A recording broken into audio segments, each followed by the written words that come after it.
अब हम सब लोग महाराज जी दादा गुरु जी का शुभाशीष सुनेंगे और उसको अपने जीवन में किस तरह से वो चीज़ें लागू हों उसको कोशिश करने का प्रयास करें।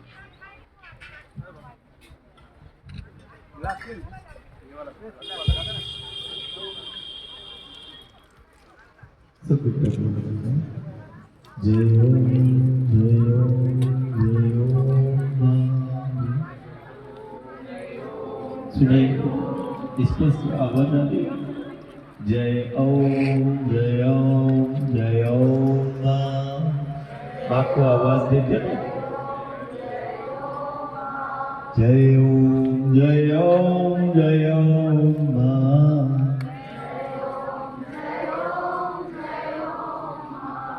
देखो जब भी बच्चा माँ को आवाज देता है माँ देखती है ना। और बार बार यदि हम अपनी माँ को बुलाते हैं तो माँ दौड़कर हमारे पास आ जाती है। माँ एक शक्ति है ना। और देखो हमारे धर्म को संस्कृति को कि जन्म देने वाली को तो सब माँ बोलते हैं है ना। लेकिन हम जो हमें जीवन देती है जो हमारा पालन पोषण करती है उसको भी हम माँ कहते हैं। और सबसे सफल जीवन सबसे बेहतर जीवन उसी ने दिया है जो माँ के संग रहा है और जो माँ के संग चला है। माँ मतलब वो शक्ति है ना जिसे सब अपने जीवन में सफल होना चाहते हैं और सफलतम के उच्च शिखर पर सब अपने को देखना चाहते हैं सब सफलता प्राप्त करना चाहते हैं है ना। करना चाहते हैं। सफलता का सबसे बड़ा मूल मंत्र है वही सफल जीवन को जी पाएगा जो अपनी माटी अपनी संस्कृति के संग में जो रहा है जो माँ के संग में रहा है जो माँ के संग में चला है। और देखो हमें माँ के रूप में वो शक्ति देखो इस धरा भारत में नदी के रूप में जो हमें शक्तियाँ प्राप्त हुई। गंगा यमुना गोदावरी कावेरी नर्मदा ये क्या है हमें दुनिया नदी के रूप में दिखती है।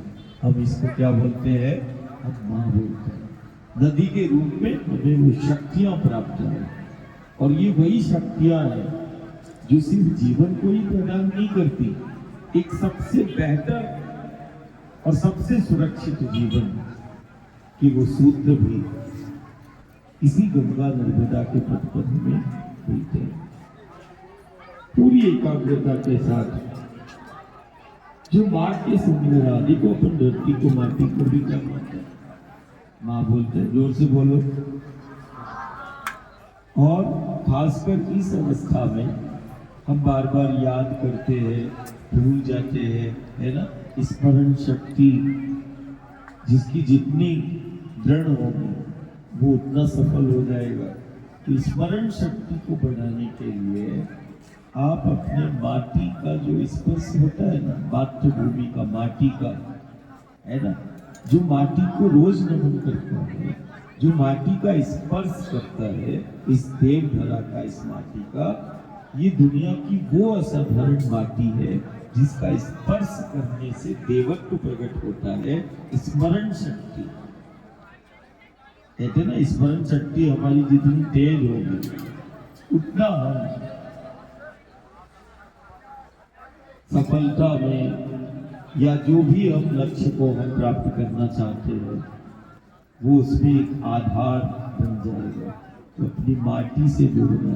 और फिर देखो आज हमने क्यों यहाँ पर हम बैठे कितने देखो हमारे लिए बहुत सुंदर सोफा रखा हुआ था लेकिन हम वहाँ से तुम्हें संदेश आज नहीं देना चाहते थे। ऐसा लग रहा था कि नहीं ये देखो परमात्मा ईश्वर का ये स्वरूप ये वृक्ष नहीं। जब भी परमात्मा ईश्वर और गुरु गोविंद आता है तो हम अपना स्वरूप इसी को वृक्ष मेरा स्वरूप है ऐसा गुरु और गोविंद कहता है। वृक्ष ही प्रत्यक्ष और हम यदि सबसे बेहतर यदि हमें जीवन को अपने सफल करना है या सफलता के उच्चतम शिखर पर यदि जाना है तो तुम्हें इन्हीं की निकटता में आना होगा। वो परमात्मा ईश्वर की निकटता में आना होगा, हमें शक्ति की निकटता में आना होगा। यही हमारा सनातन है, यही हमारी संस्कृति है। और वास्तविक ज्ञान का प्राप्ति तुम्हें गुरु और गोविंद परमात्मा ईश्वर कहता है, मेरे इस स्वरूप के निकट जो भी आएगा वो सबसे बेटर जीवन को तो जिएगा ही, वो वास्तविक ज्ञान को भी हम इसी स्वरूप में उसको प्रदान करते हैं जो इस स्वरूप के निकट आता है। पेड़ों की निकटता में, पहाड़ों की निकटता में जो आता है, उसी ने ज्ञान को ही प्राप्त नहीं किया, उसने जीवन को ही बस नहीं दिया, सबसे पहले जीवन को जीते हुए उसके घर समाज का वो संचालन भी किया है ना। तो जब तुम पेड़ों को देखो अब तुम्हारा विद्यालय के पास हम सर से भी यही हमारा प्रार्थना है कि इसको बहुत सुंदर, इसको ओटला चबूतरा बनाया जाए। ये गुरु गोविंद और दादा का यही स्वरूप, इसको वृक्ष में ही मुझे देखना, ऐसा परमात्मा ईश्वर गुरु गोविंद। जब तुम इन पेड़ों में और इन पहाड़ों में मुझे देखोगे तो मैं हमेशा तुमसे कहता आया कि देखो, एक सफल व्यक्तित्व के लिए, निर्माण के लिए तुम्हें शक्ति की आवश्यकता पड़ेगी। सफलता के लिए ये शक्तियाँ तुम्हें इन पेड़ पर्वतमालाओं से ही प्राप्त होगी, जो तुम्हें लक्ष्य प्राप्ति कराएगी। सबसे सफल, यदि तुम्हें सबसे सफल जीवन को जीना है और सफलताओं के उच्च शिखर तक तुम्हें पहुंचना है, तो वो गुरु गोविंद परमात्मा क्या कहता, तुम मेरी इन स्वरूप की निकटता में आना, इन पेड़ों की, इन पर्वतों की, इस माटी की, सबसे बेहतर है ना। तो जब भी तुम्हें हमारा याद आए तो इसको अब बहुत सुंदर एक ओटला बनाना। अगले बार हम जब परिक्रमा करते हो, नर्मदा परिक्रमा एक साधना है ना, और तुम्हारा विद्यालय उसी असाधारण तट और पथ पर है जिस तट पर बैठना आराधना हो जाती है, उपासना हो जाती है। जिस तट और पथ पर तुम विद्या अध्ययन कर रहे हो, ये तट ही विद्या के, ज्ञान के, भक्ति के, शक्ति के पथ हैं, जिनको हम नर्मदा पर, यहाँ बैठने से वो ज्ञान की प्राप्ति हो जाती है। ये वो पथ है जहाँ चलने से और बैठने से चरित्र का निर्माण होता है, व्यक्तित्व का निर्माण होता है। ये वो पथ है जहाँ व्यक्तित्व का निर्माण भी होता है, और यही पथ, जिस पथ पर हमारी ये विद्यालय देवालय है, यही युग निर्माण के पथ है, युग संचालन के पथ है। और तुम्हारे भाग्य में, तुम्हारे जीवन में वो अवसर मिला जब नर्मदा के तीरे हमें वो देवालय मिला। ये तो जीता जागते दुनिया के सबसे असाधारण देवालय है जो नर्मदा के तट पर है ना। थोड़ा मुस्कुरा, और मुस्कुराना हर स्थिति परिस्थिति में मुस्कुराते हुए अपने जीवन को जीना है ना। चित्त को अशांत नहीं करना है, अस्थिर चित्त, अशांत चित्त से तुम कितना ही ज्ञान तुम्हारे पास हो और चित्त अशांत है ना, तो तुम असफल हो जाओगे। यदि तुम्हें सफलता प्राप्त करना है तो मन की एकाग्रता, जितना मन एकाग्र होगा, जितना मन शांत होगा, उतना बड़ा लक्ष्य और सफलता तुम्हें प्राप्त होगी। तो मन की शांति के लिए और मन की एकाग्रता के लिए तुम माँ के निकट आओ, तुम उस प्रकृति माँ के निकट आओ, इन पेड़ों पहाड़ों की निकटता में आओ, जिसको देवता परमात्मा ईश्वर के स्वरूप में देखो। तुम उस राम का चरित्र, कृष्ण का चरित्र, वन में भ्रमण करते करते असाधारण व्यक्तित्व को बनाएंगे, है ना। तो हमें यदि चित्त को शांत रखना और यदि मन की एकाग्रता, तो तुम्हें इसी माटी और अपनी संस्कृति की निकटता में आना होगा, है ना। तो जब मन शांत होगा, मन जितना एकाग्र होगा, उतना तुम सफल अपने जीवन को जी सकते हो, है ना। तो सफलता के लिए, परीक्षा के लिए तैयार होने के लिए सबसे पहली प्राथमिकता है मन की एकाग्रता, है ना, और मन की शांति, है ना।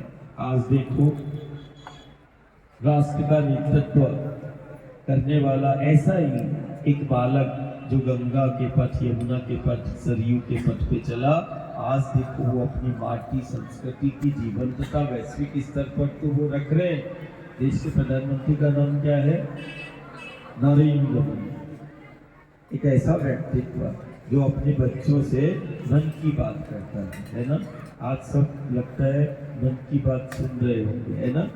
तो एक परीक्षा पर चर्चा, देखो ये भी आजादी के बाद ये अवसर आया कि देखो देश का प्रधानमंत्री जिस पद पर है वो अपने भारत के एक एक बच्चों से बात कर रहा है। क्यों?